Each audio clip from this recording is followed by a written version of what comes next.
Late one evening, Emma moved into her new apartment, a small, cozy place in an old building. It was quiet, almost too quiet, but she welcomed the change from her hectic city life.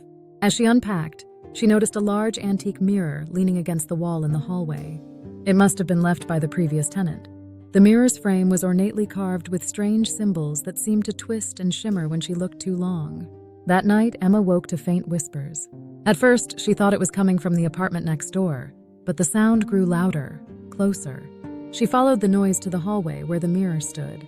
In the dim light, she saw her reflection, but it wasn't her. The figure in the mirror wore her face but stood still, staring back with a twisted grin. Emma stepped closer, her heart pounding.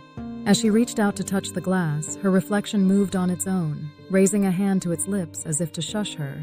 Suddenly, a cold hand gripped her shoulder. She spun around, but no one was there. When she turned back to the mirror, her reflection was gone. Instead, the glass showed her apartment, but it was dark and decayed, with shadows moving unnaturally. Panicking, Emma tried to leave, but the door wouldn't budge. The whispers grew louder, surrounding her, echoing from the walls. Then, from the corner of her eye, she saw something crawl out of the mirror.